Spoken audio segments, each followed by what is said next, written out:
Today we are going to use a fiery product called Impose to demonstrate the two most common forms of print imposition, booklet and gang-up imposition.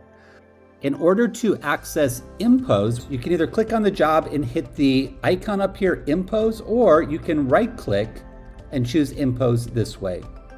The interface will open, and the one thing that I love about Impose is the user friendliness, the ability as I make edits, I can see in real time what those edits are actually doing to this particular job. Now you can see these are just single pages. The middle pane here shows me exactly what the final printed piece is going to look like. So as we start to change things, you will actually see these images start to change. On the left-hand side over here, I can make some individual edits to a page. If I needed to change something on this page, if you are using Acrobat, you can come over here and edit a particular page or multiple pages in Acrobat. So for example, this customer called me last minute and they said the journal needs to actually be a different color. It needs to be red. The customer changed it. And very quickly, as I change this and come over here and save this, when I close out of this, you'll see that it actually made those changes right in Impose without me having to go outside of Impose, open up Acrobat, do all those changes, and then bring the file back in. So we've integrated Acrobat right into Impose, which is really nice. The other thing I can do is I insert blank pages or PDF files or PostScript files or image files or even pages from a scanner. The client, again, told me that they want to swap page 2 out for another file that they had sent to me. And they told me page 1 needs to be swapped out with page 2. So I can literally just come over here and grab page 1. I can drag and drop it right over here where I want it. I can then come over here and right click on the old page that I don't need anymore and I can delete it. I could also come over here if I right click and you can see all the different things that I can do to a file. So if I needed to convert maybe the inside of the book to grayscale to save on cost and just have the front and back cover color, I could easily do that as well. So now that we made those quick changes, now we're actually getting into the imposition part. So if I'm not using a template, I want to first come over here and I want this drop-down menu. You can see here it says normal, booklet, and gang up. We're going to do a booklet, and as I click on booklet, you will see it's changing that file in real time. Now I have other selections. Again, the next drop down, it says, do you want to do a saddle, a nested saddle, a perfect bound? Do you want to stitch on the left, right, or top? Is the finish size based on the crop box, or is it based on the user-defined finish size? And what size is the sheet that you're actually printing on? You're going to use a 12/18 sheet.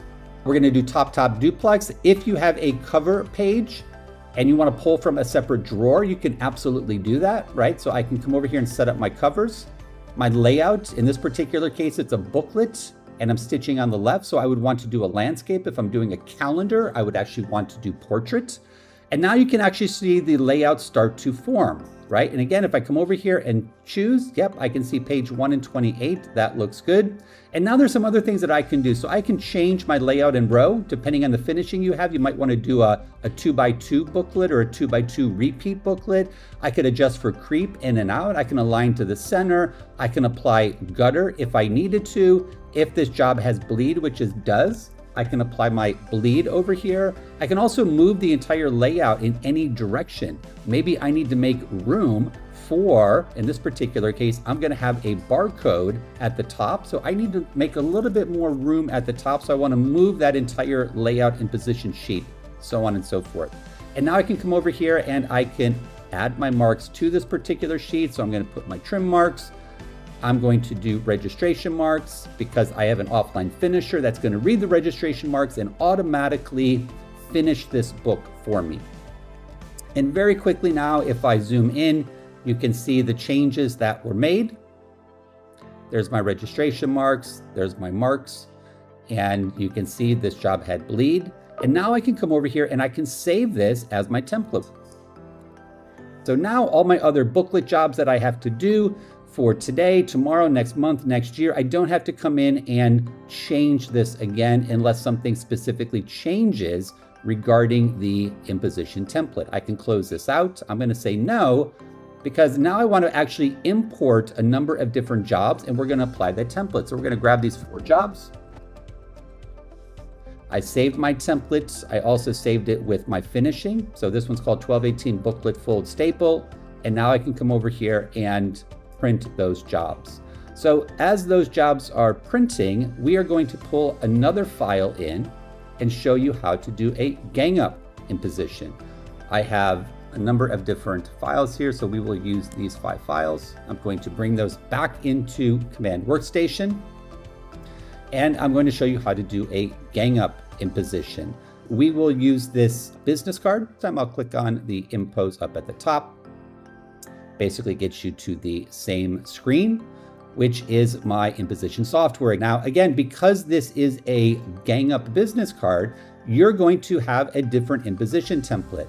So I created a couple here, and then we'll walk back through it. I have one called 1319 Business Card FF, meaning I actually want to gang this card foot to foot.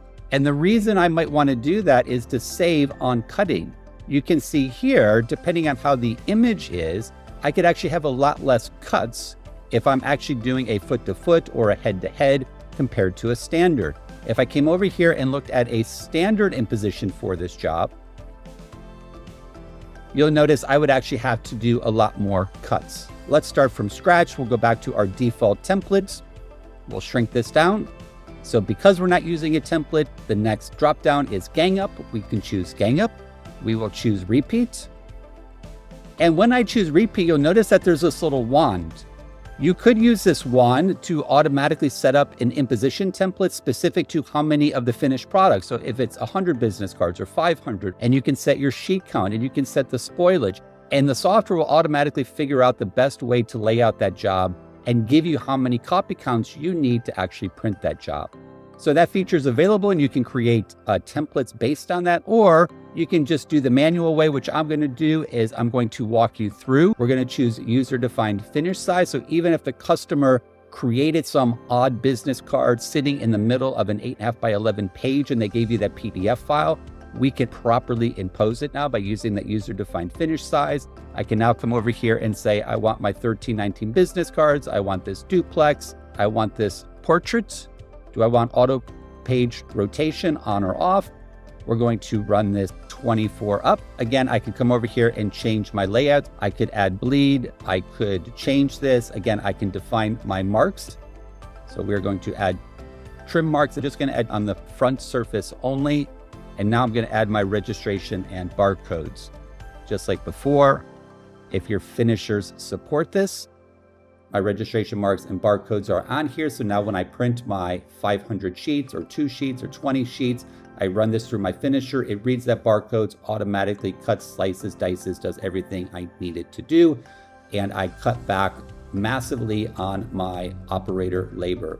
If I needed to add gutters, in this particular case, we didn't add gutters, but I might want to come over here and say, oh yes, I can see here based on this layout, I need to add 1/8 inch gutter. I can do that very quickly. And then just like before, I can save this as my template, call it 1218, 24 up. Now, every job that you get in regarding business cards that are landscape, you can use this one template to apply that to everything. I explained to you the differences between a booklet imposition and a gang up imposition, and how one piece of software called Fiery Impose can help you solve all of these problems and make your shop more efficient and more productive.